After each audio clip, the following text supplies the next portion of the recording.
Welcome, everyone, to another episode of Priestess Mercury.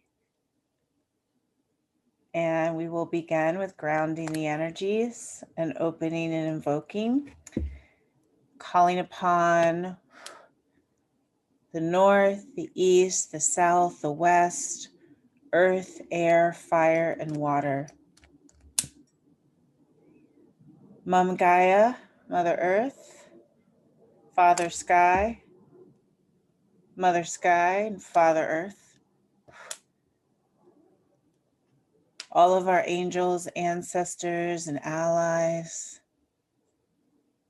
from the collective unconscious that are here to spew through Matt and I today for all y'all. May we ground in heart and in our true essence in service of love and wisdom and oneness. So mote it be. So mote it be. And we're going to jump in today. Yesterday, we're recording on Tuesday, the 16th. And so yesterday afternoon, Mercury entered Pisces to join the Sun and Venus and Neptune.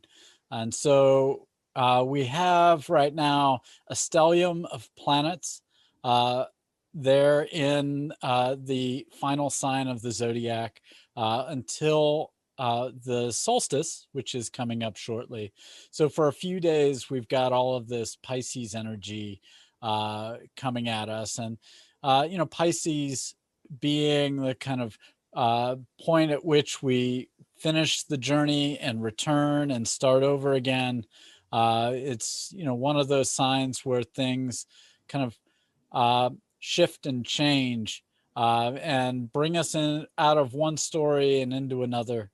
And so it's really helpful to tap into the uh, the less logical and open ourselves up to what is potential and into the unconscious. And so we want to dig in today and look at the unconscious, shadow work, and how divination and astrology kind of play into that.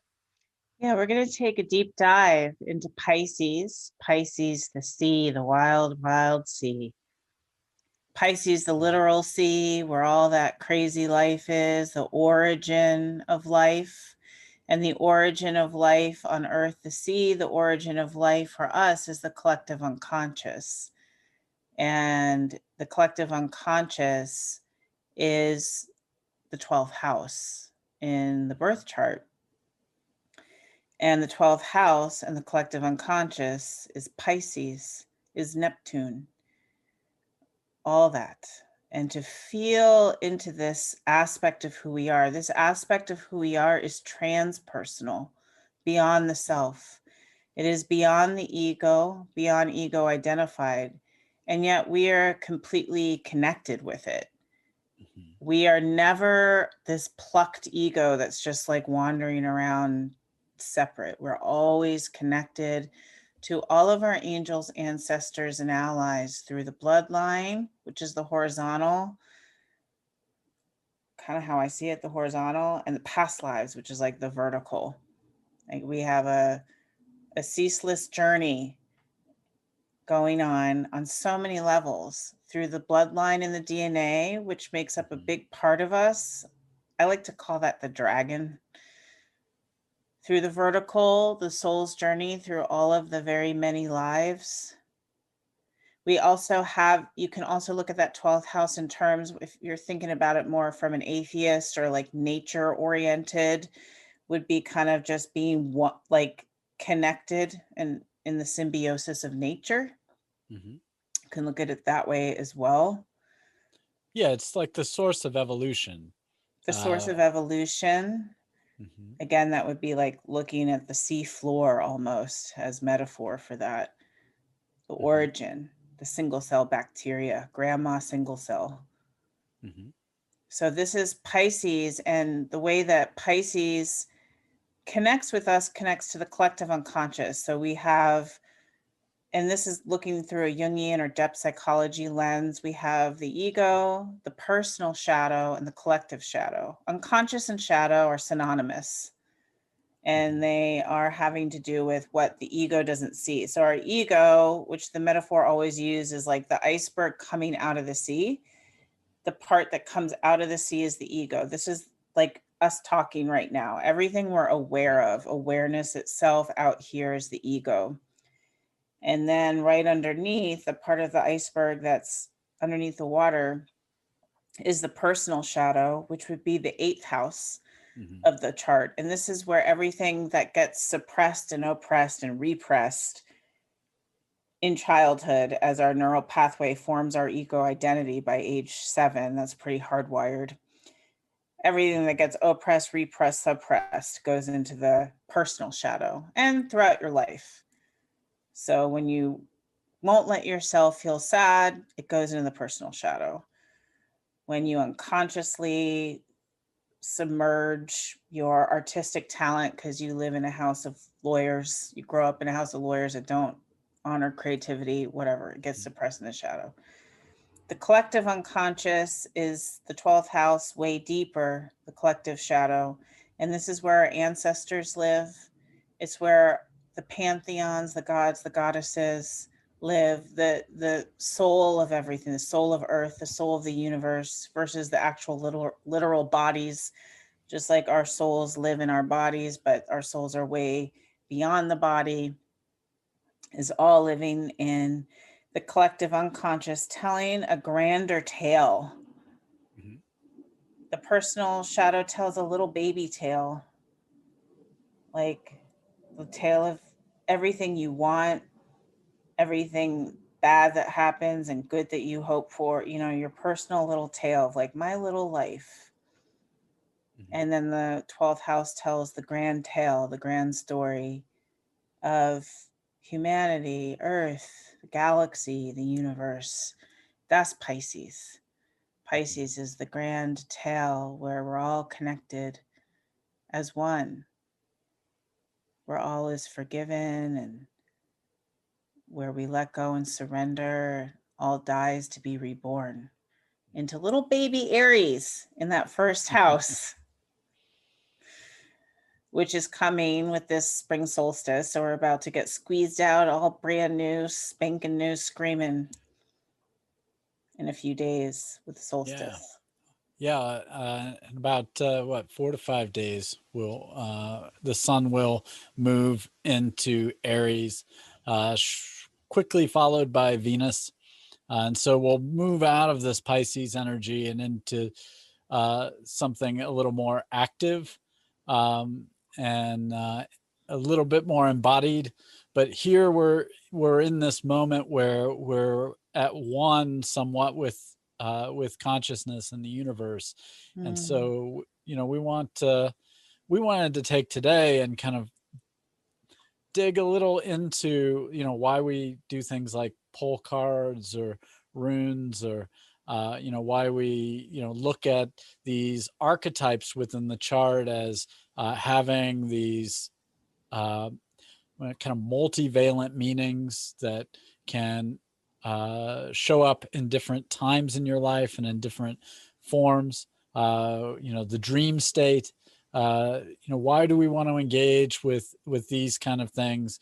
Let go of, you know, that mercurial obsession with logic and reason, and kind of tapping into the intuition, that other part of the mind that goes back and forth between the unconscious and the conscious, and gives us, you know, that inner kind of trepidation sometimes when we're going somewhere where we know is kind of off our path, or, you know, or it's, you know, seeing the synchronistic messages that shouldn't be there. They shouldn't make any sense, but they make sense to you. And, you know, so we want to take some space to dig into that and honor that. Yeah, that the intuition is the inner navigator. And the intuition may rise as your own soul. It Mhm. may rise as an ancestor. It may rise as an archetype. And the astrology archetypes all live in that 12th house too. I mean, they rule houses, but Mhm. they all spring up. It's like kind of thinking about what's springing up into my ego consciousness now. What's springing up into my ego consciousness now? What about now? Mhm. And so, I mean, a lot of times I'm kind of, whatever. Let's talk about the shadow of Pisces for a second, because Right. I keep feeling this desire to let go of my line of thinking and just trail off and just stare out the window. Like it's almost so effortful to stay intellectual. And Pisces doesn't want to.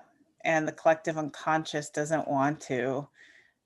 So it's like if I kind of meting out and sinking in, like if I let my intuition guide right now versus my ego, because my ego wants to be like, let's stay on track. We're making a podcast. Let's make sure to describe and explain things. But if I let go of that, which is like this desire, Piscean desire, my intuition, what does my intuition want to say? What does your intuition want to say right now? It wants to like hold up the bag of runes. There's all Mhm. these different ways to access the intuition, the soul, collective unconscious, tarot cards, any divination tool. We've got the archetype deck, the tarot Mhm. is a direct access way to gather Yeah. information, to connect. Anything physical can be a conduit for the intuition.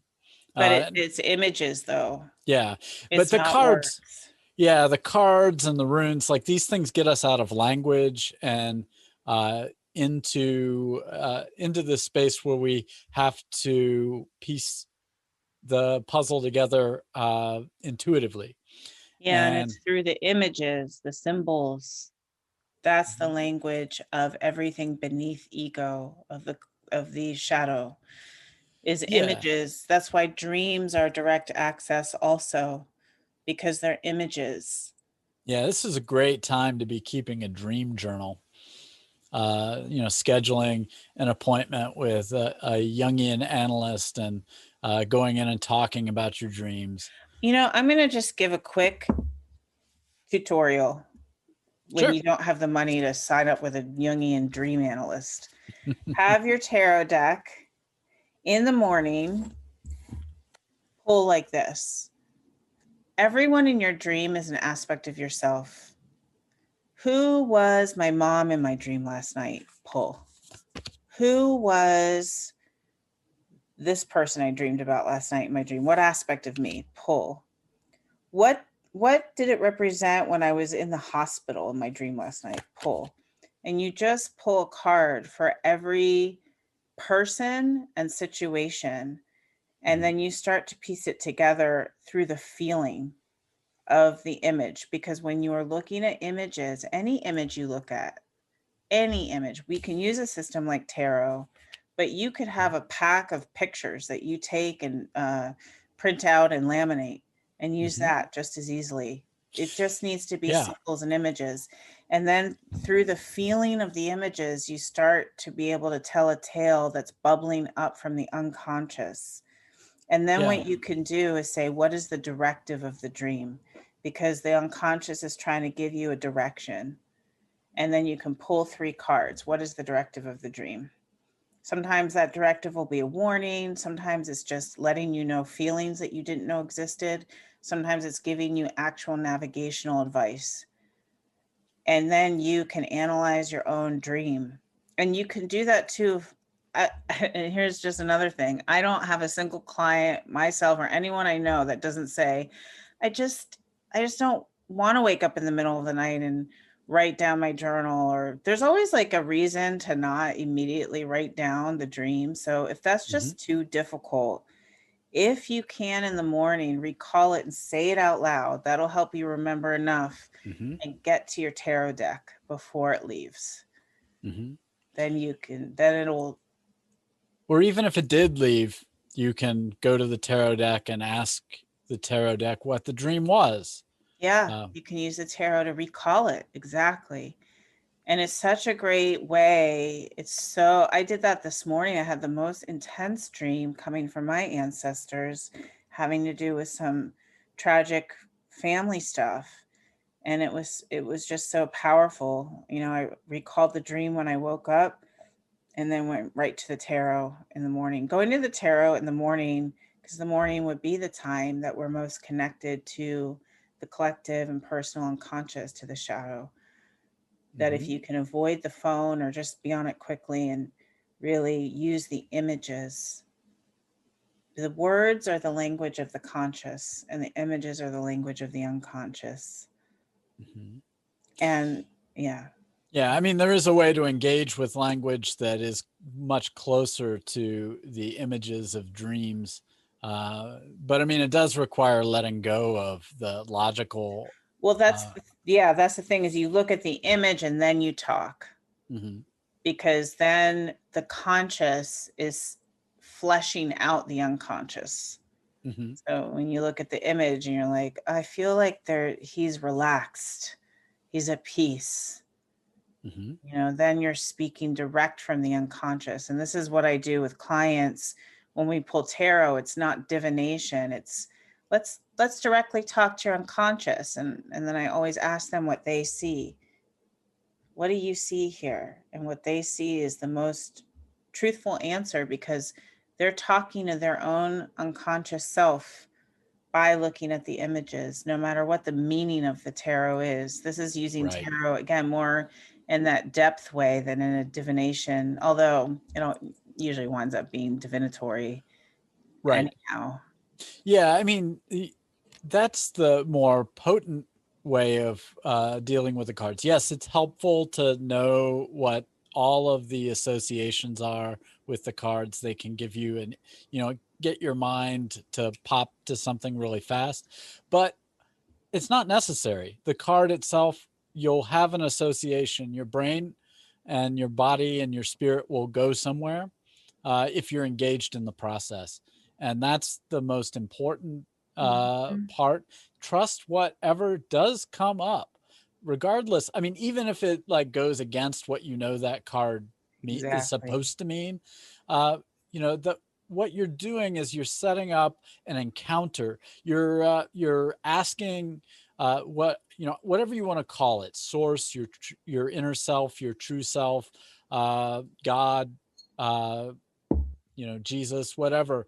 You are engaging in a process of communication there that's beyond just the three-dimensional space. And so opening up to that, whatever comes through. And the cards are just kind of a conduit for that. They just give you something to spark things in your body and in your mind, which connects to all of the spiritual stuff. Right. And pretty much your body is the shadow. It's the conduit. It's the magnetic field.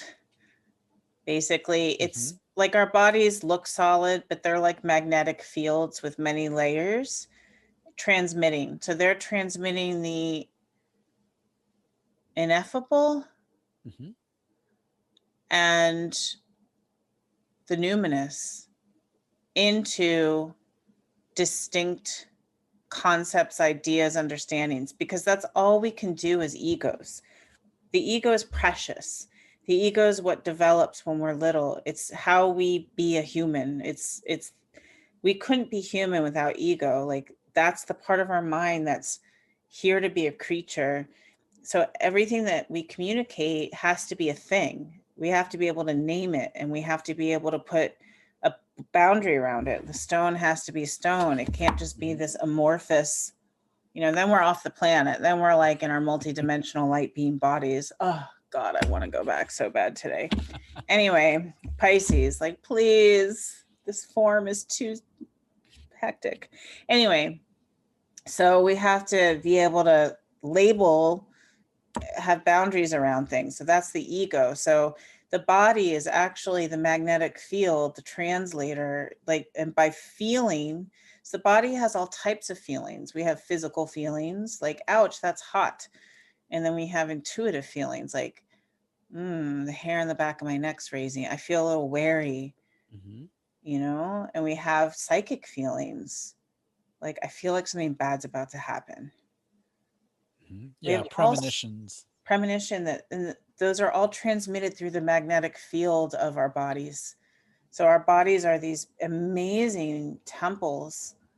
We've objectified them when science and religion are both fucked up versions of Mm-hmm. each other. Like, they're missing half of each other, and turned into something different.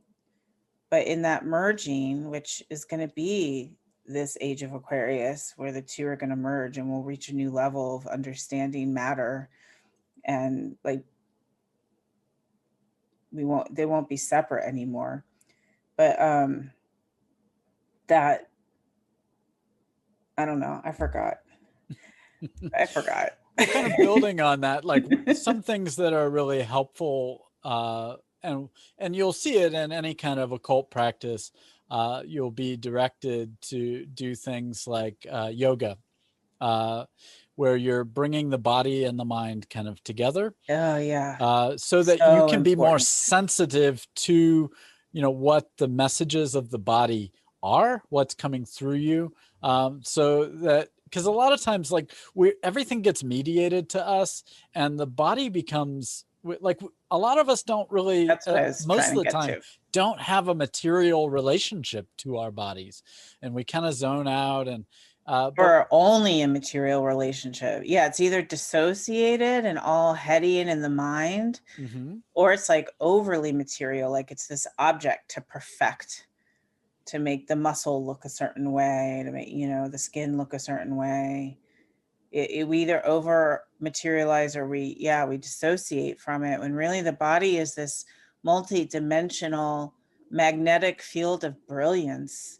And when you do, I just want to say, on the yoga front, after practicing regularly without stopping once, like at least 4 times a week since 2014, I'm at the point now where if I do 5 sun salutations, I can go from totally cranky disconnect to completely mind body connected, just from that alone, just from doing the breath body connection and 5 sun salutations. It's mhm, like so amazing to me that, yeah, and what a difference, because before those sun salutations, I'll be whatever, cranky, cantankerous, groggy, and like, and then I'll do the 5 salutations, and it's like, mhm, like, I feel like I suddenly become like a flute, resonant and open, and there's a grace. This is what's available to us, that when the body and the mind connect, and the body and the mind open, and we connect to that 12th house, mhm. what comes through is grace. What comes through, or whatever. Maybe you have to bawl your eyes out on the floor. Mhm. Maybe it's Well, grace. sometimes grace looks like that. Yeah, Like, yeah. Sometimes uh, grace looks like, grace is like flow, mhm. really. It's that flow of presence. It's being present. Being present is the flow, Yeah. and Well, presence. and it's also like when we have those balling sessions, like there's something that's, I mean, not to pun on it, but there's something balled up in the body, that is being released and let go of, and so that Yeah. connects us, with, we're connecting the mind, the body, and the spirit, and it lets that balled up feeling get out, Yeah. uh, and we can get back to being with our bodies, and not Yeah. kind of holding ourselves separate. I always like to think about feelings as poop, because they are, but Hmm. it's like invisible poop. And like, if you don't poop, you get all constipated, and you're like so uncomfortable. You can't even deal if you go too long. That's how it is with emotions too. But because, blah, blah, cultural narrative, bullshit, toxic, la la. You know, we're not taught to feel our feelings. We're taught to suppress them into the personal shadow, pull ourselves up by the bootstraps, have a solution, and carry on. Mhm. Eventually, when feelings aren't pooped out through expressing them, the body can get really sick on so many different levels. And I'm not reducing either. I'm not saying only emotional buildup creates sickness, Right. but because there's lots of factors that create sickness. But emotional buildup does create sickness. It will create all Mhm. sorts of body pain and illness, disease, because it's literally being stored in the body as energy, and it literally will build up. So this is why shadow work is like getting a colonic, Mhm. and doing regular shadow work is like taking care of your emotional GI tract. It's so important to feel your feelings. And again, cultural narrative makes it like this bad thing. We're also scared to feel sad, or scared to feel angry, or scared to feel negative. And it's like, you can just let it out. That's the learning, and let out all those feelings that aren't optimism and positivity and gratitude. And then it's like taking a big poop, Mhm. and your body is then free. And then, yeah, your mind, body are reconnected again. Like you're back to a state of balance and grace. And that's really that eighth house work, and where you can see a lot of issues. I mean, Matt and I, we both have eighth house stelliums. Well, in my if I'm using a quadrant house system, yeah, I have an eighth house stellium. It's in the Yeah. ninth and whole sign houses, but Yeah. We both have a ninth whole house, eighth yeah. plus Uh, which class. I mean makes sense that we're having a podcast about healing work because Yeah. it's Because we're eighth house obsessed and the with ninth healing work. house kind of stuff. So Yeah. And when you have a lot in the eighth house too, you're definitely going to have the power, authority complex, power complex, especially, of course, depending on what you have there. And then mhm, whatever you have in the 12th house is going to speak more to, well, there's the couple factors there, the vertical and the horizontal. The mhm, horizontal is your DNA, your bloodline, your genetics, your multi-generational wounds, mhm, the dragon, that so much of the trauma and the torment, the pain, the problems, everything that you experience aren't even your own. mhm. They're it's the monster in the DNA. It's in the dragon. It's in the whole bloodline.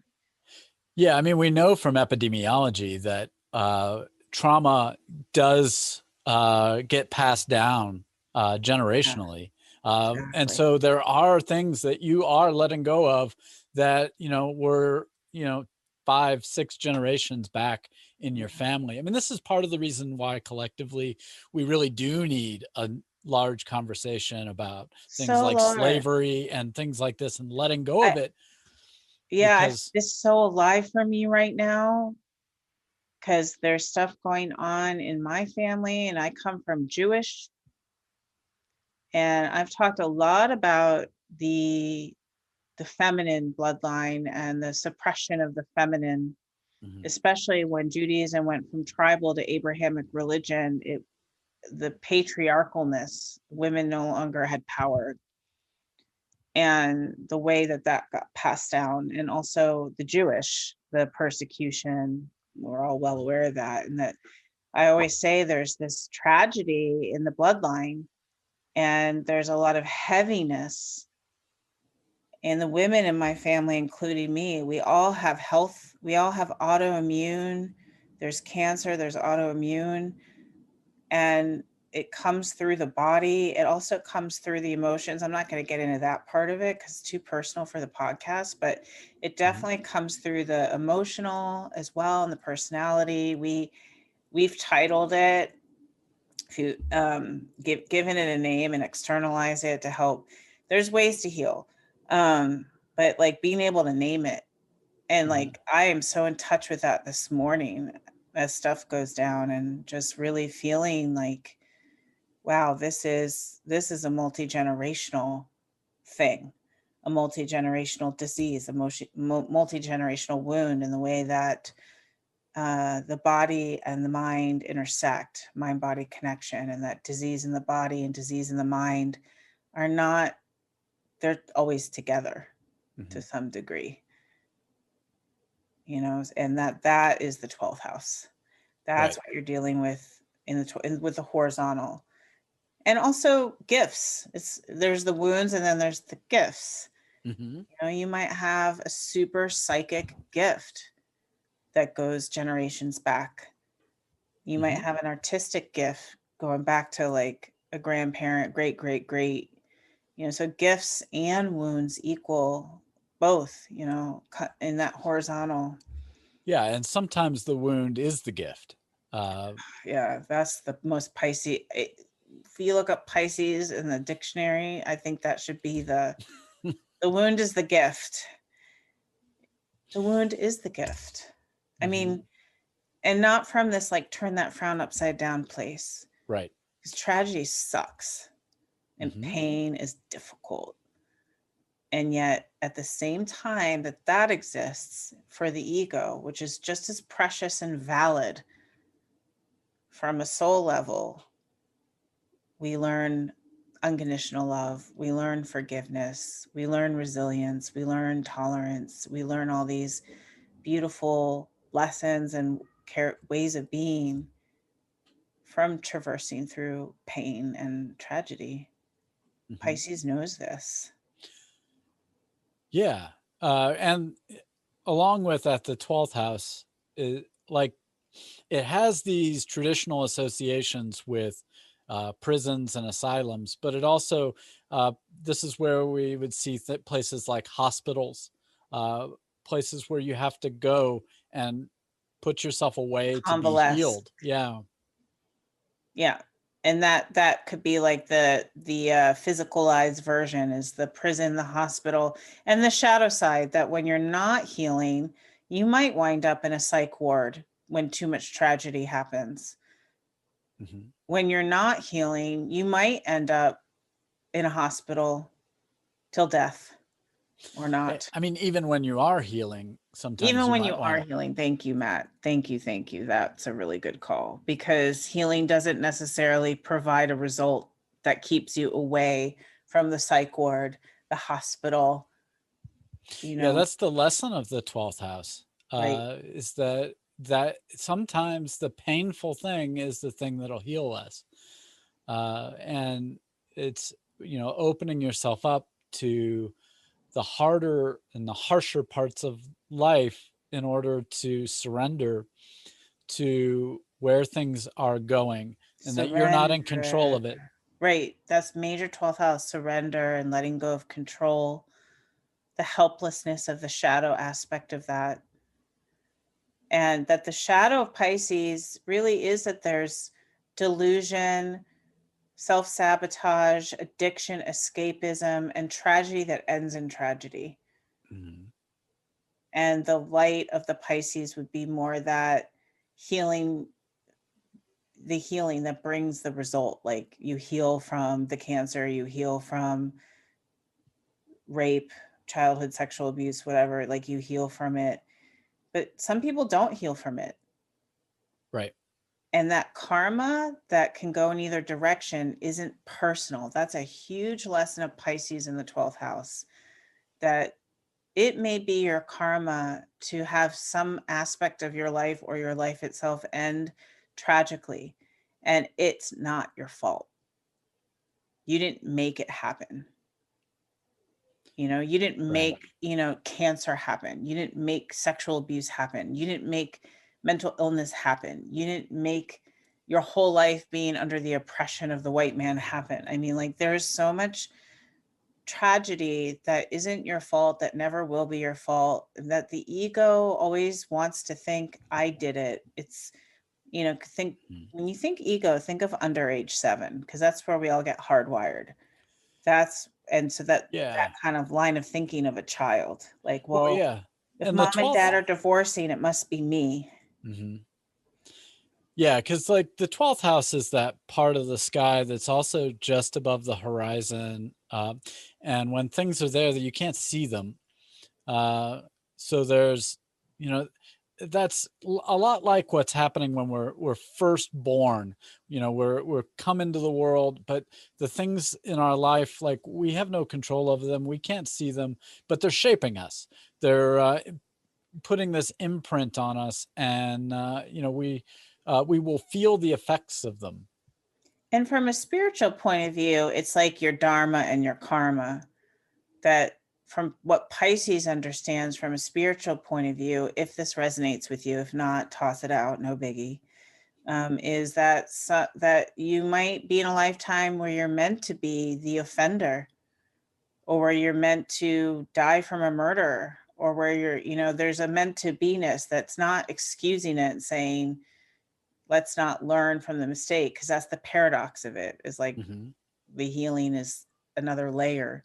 But from a Pisces point of view, everyone has their karma. And whether that karma be something horrifying or something awesome or anywhere in between, your karma is your karma. We're all here to work out a karma.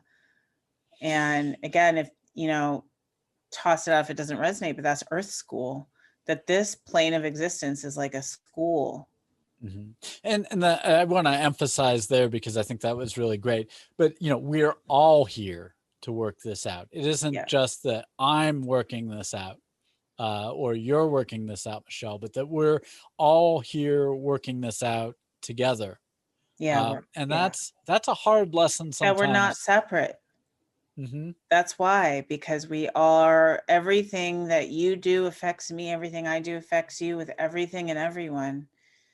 We are all connected. I mean, you can get really anxious around that, hyper vigilant, and, you know, not want to kill anything and be super like, oh, but that's just being afraid of pain.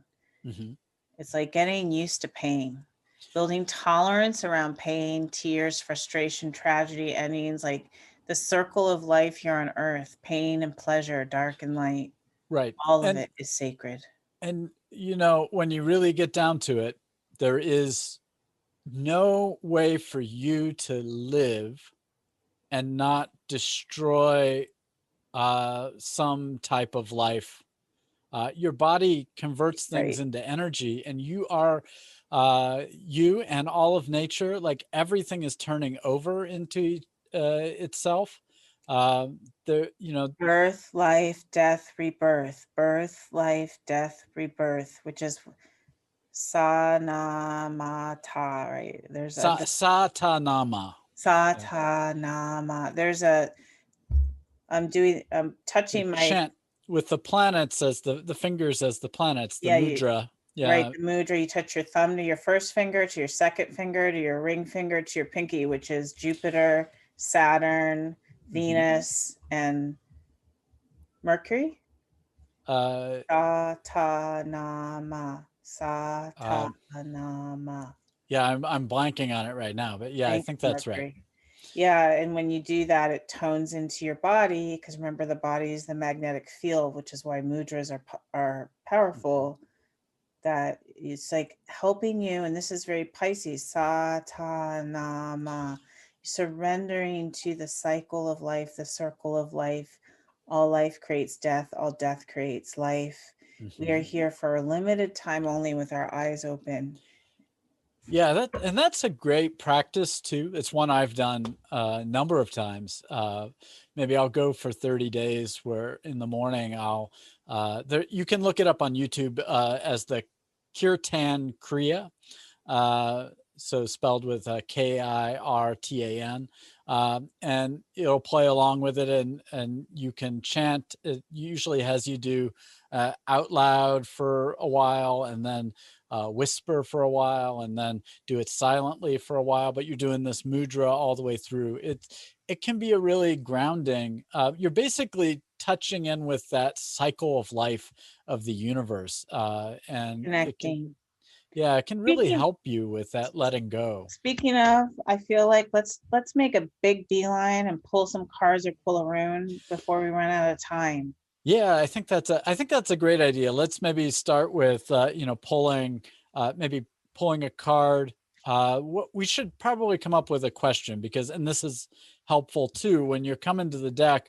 Uh, if you can figure out why you're coming there, at least a little bit. it gives you a little more clarity and a little more tuning And the to what. most general way to do that too, when you don't have a specific, Matt, do you want to be the guinea pig? Yeah, sure. That sounds So, great with me. okay, so here's the most general way to be specific is you can say, what does my shadow, what wants to be revealed from my shadow? Yeah. So let's do that for Matt, okay? We'll do you.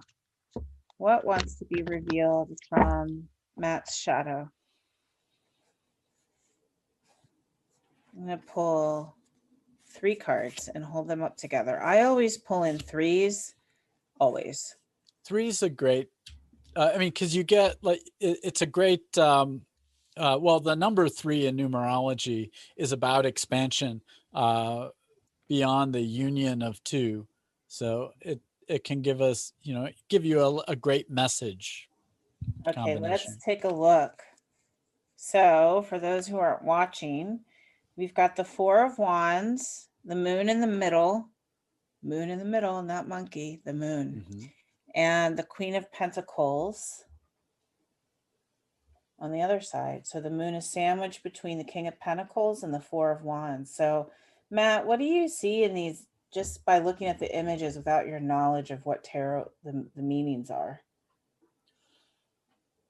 Well, I would note that all of the women in the cards are uh, kind of lost in um, their activity.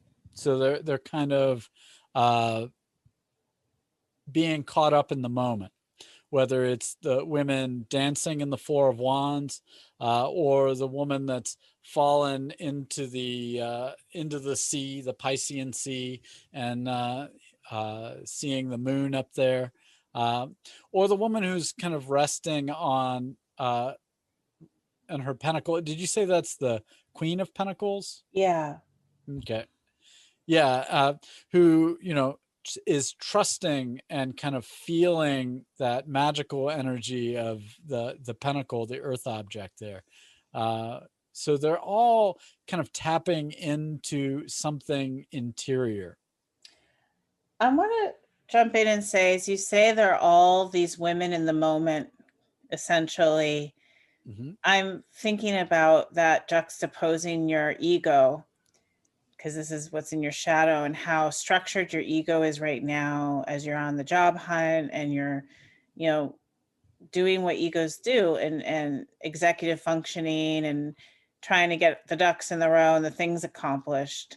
And Hmm. oftentimes what's in our shadow, which shows up in our dreams so much, is the polar opposite of the ego, especially if the ego is really stressed or intensely in the thing it's in. And when you say it's like all these feminine characters falling into the sea, just enjoying, or just like sitting here in nature, basking, I feel like that's like the longing, the feminine in your shadow, just Hmm. longing to just be and be in life and be in that Pisces grace and flow. Yeah, that really resonates because so much of the job hunt and some other things that are going on in my life uh, keep uh, it seems like you need to have all of this active young energy, get it done, get it done, get it done, get it done.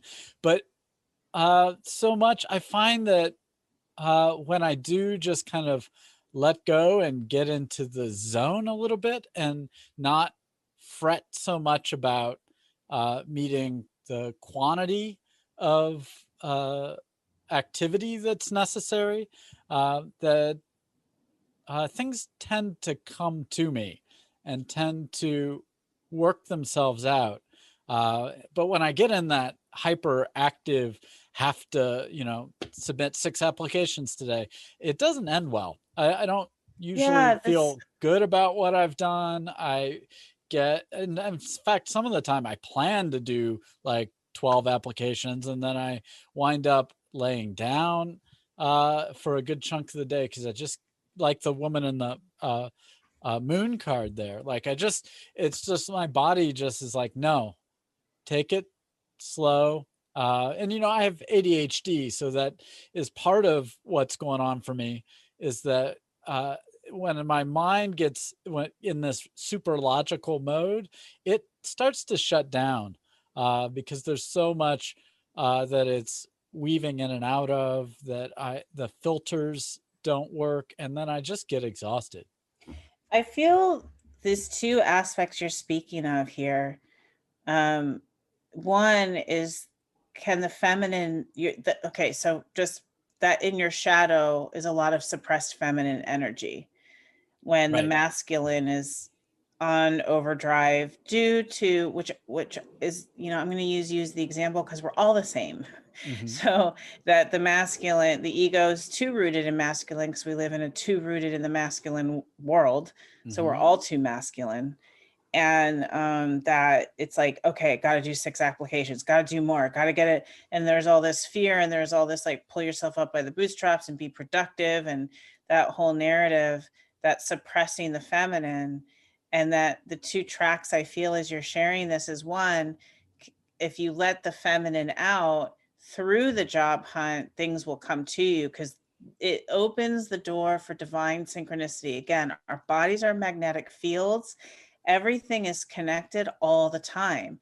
You can Hmm. operate from a completely different plane. It takes a lot of skill and practice to shift over to this plane, but it's hella way better. But like, um, Hmm. that if you can surrender to the feminine magic in you, to your intuition, your synchronicity, your felt sense, then you might just naturally gravitate to Glassdoor at 8:02 p.m. and see this perfect job, and like the words flow out of you. And it can be more, it doesn't have to be the bulk, it doesn't have to be putting in 100 to get the one. It could be more synchronistic, and Hmm. it can honor the ADHD, which who knows really what's underneath that on a collective unconscious level, and how much of Right. ADHD is a collective disease springing forth from suppressed feminine energy, which is kind of what I feel. But then let me finish the other track. I'm like trying to get it all out before it leaves my brain.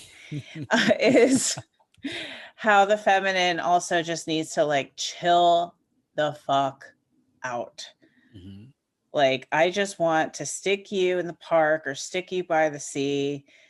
This is what I always feel for everyone when they need this, including myself, is I want to toss you in the sea where there's like amethyst discs to lay on in the sun and dolphins swimming all around, like just to get to be a human, Hmm. a creature, and to just get outside this, like, again, in the toxic world, how much we have to do to just have a roof over our head, just to be valued. It, uh, I feel so much anger in Hmm. sacred anger that is the friend part of me feeling protective and wanting to see you have some of this feminine outlet here, just as a human, outside of like all the things that have to get done. Yeah, I mean this is one of the generational traumas that we're dealing with. Probably the fallout of all this earth energy that we've had for 200 years, where it's this overemphasis on masculine or yang, or however you want to think about, conceptualize this taking energy, where you go out and you actively propel yourself out and you do. It's poisonous. Yeah, and with but and but we need that And where is it in balance. your family? Let's name it, just again to be an example for our listeners, that yes, collectively it's the toxic patriarchal karma that we're all in. And then in your particular family, where is this most prevalent? Yeah, I grew up with all this hyper pro capitalism. You're you have to work to eat, and that kind of value like drilled into me again and again and again, and this uh, kind of diatribe against taking any kind of safety net, like unemployment, or there was always this scoffing at uh, mostly women on welfare, Is this and coming from your dad's side?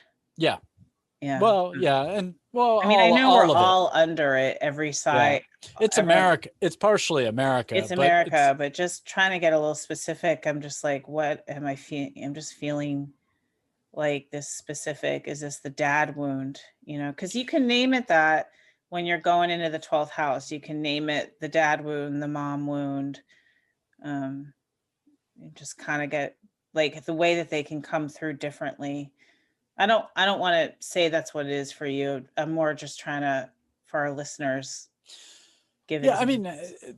that could be one way of naming it. I mean, mostly, I guess I got a lot of that from my dad. So That's what I keep feeling into, is like a lot of that judgment and yeah, the and the feminine patriarchal structures in the church were also very church, much. the church and the, yeah, right. It's There just was there was bleeds an through. emphasis on charity, but there was also a lot of judgment about laziness that Right.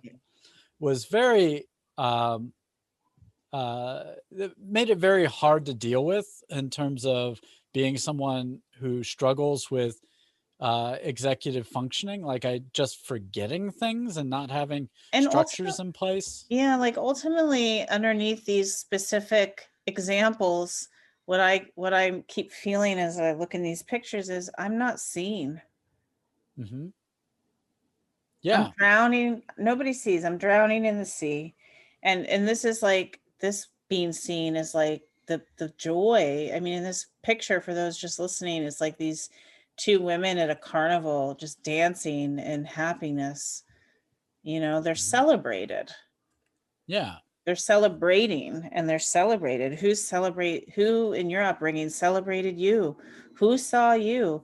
And then here's this woman, Queen of Pentacles, being really content with her physical life, serene, Hmm. which is like, you know, again, when we're looking into the shadow, in the personal shadow, you're saying that contented physical well-being is shadowed. It hasn't come up on the surface yet to live, this part of you. You could also wonder, when you see the court cards in the tarot, what ancestor might be coming forth for you. Right. Could this be a grandmother, an aunt, or, you know, we don't have to get gender specific with the queen. It could be a man just as much as a woman or whatever. But Hmm. like, is this a specific ancestor? Is this a specific guide that wants to help? Because when we call upon the ancestors, they do help. They are able. I mean, I know in my family, in the, again, the feminine line, whenever my grandmother is visiting, we smell cigarette smoke. Mm. They affect the ancestors, as well as our guides in the vertical ancestry of the soul and multi starseed beings and all that. They affect the physical realm because it's all a magnetic field. It's all able to be affected. Hmm. Everything can affect everything. So I wonder if there is a being, Matt, like one of your ancestors wanting to. I just get that feeling too, which is why I'm saying it. Like, I do sense a female ancestor here Hmm. that wants to come through for you, a guide. I really get that sense. And doesn't it feel, just from tapping into these three cards, starting out with sort of the ego of like toxic patriarchy, ADHD, and what you struggle against, and as we're diving deeper and deeper and getting possibly to this ancestor and the feminine contentedness in you, do you feel what I feel here? Yeah. I mean, there is a power in uh, feeling like it's not just uh, something about me in particular. And That do you feel the grace? Do you feel the presence? Or is that just yeah, me? yeah. No, I feel that.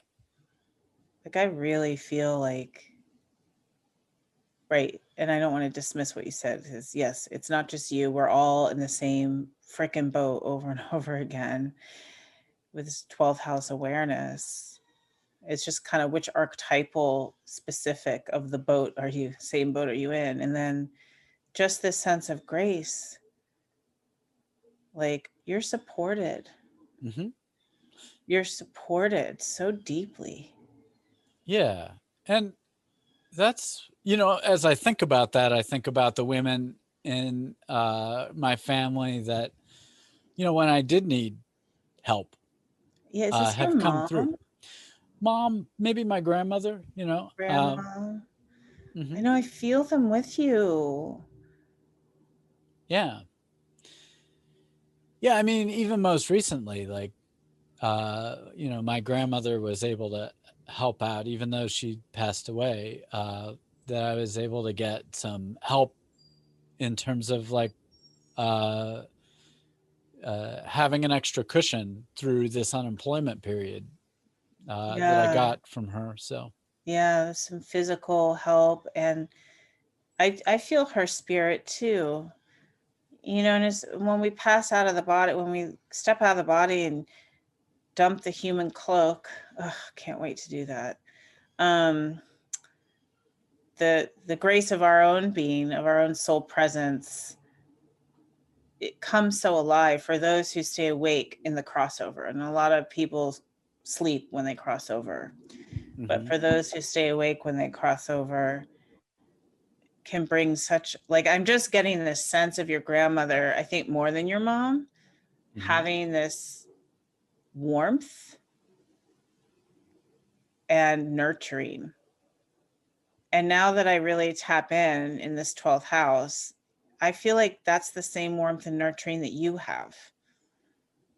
Like you have a very, but it's gets shadowed a lot, but mhm. when it comes out, it's like this really warm and nurturing kind of goldeny, deep, bronzy kind of presence about you that I'm feeling here with your grandmother. Like, and I just get this sense of like everything's going to be okay. You're going to find the job and you are loved. And even though it's all confusing, like the moon card, and you're just like in the sea of everythingness and so far from the logical awareness, you can go ahead and celebrate yourself in life, even though hard. And I don't know, all of us, it's constantly hard for everyone, so how can you find the little bit of celebration in all of the pain and the hard? And I feel like your grandma's with you wanting to bring Mhm. you that. Yeah. And I felt that, uh, you know, now and most recently. So that, and, some of that warmth that you're talking about, like the nurturing, is kind of a part of my mom who's also passed. Yeah, Um, and your mom too. mhm, I'm feeling warmed by them. mhm, I'm feeling calmed. My heart's filled with pain this morning, and I'm feeling comforted by them. And not only comforted by them and comforted for you, also just that sense of like satanama, that, yeah, tragedy, sickness, illness, poverty, pain, injustice, and yeah, love. mhm. And this tiny moment of love, this tiny moment, like right now, where we have 5 minutes to breathe and recognize how much love exists. Or I don't know, it's hard to put words to because it's Mhm. felt like my cells feel calm. Nice timing for the bell. Yeah. And so, thank you all for sitting through this with us, and let us know, what areas that you want grace in. We encourage you to take up a practice of divination that come to it without all the baggage of having to know what the cards or the runes or whatever you use means, and just pay attention to the body and messages it's giving you, And your uh, imagination. and your imagination. This is a great time for that. So leave us comments on the YouTube, or you can email us Comments, at email. priestessmercurypodcast@gmail.com. Again, if you want you need therapy with a perspective that brings in astrology and the tarot and this kind of shadow work, reach out to Michelle at michellebloomcounseling.com. If you want an astrology reading or a tarot That's reading, not the right email. It's healing at oh, michellebloom.com. healing at michellebloom.com. No, I'm pretty full right now, but if it's meant to be, it's meant to be. Yeah, and you can also go to intransitastrology.com and sign up for an astrology reading with me, or if you reach out to me at the website, I can set up a tarot reading as well. So we'll be looking forward to coming back here on the next Mercury's hour, and next time it'll be Aries season, so we'll be kind of in that beauty of springtime and the beginning of the regeneration of life again. So until then, Bye. Satnam or Aloha, or whatever Shalom. Shalom, whatever you use as a benediction, and we'll see you again on the other side. See you on the other side.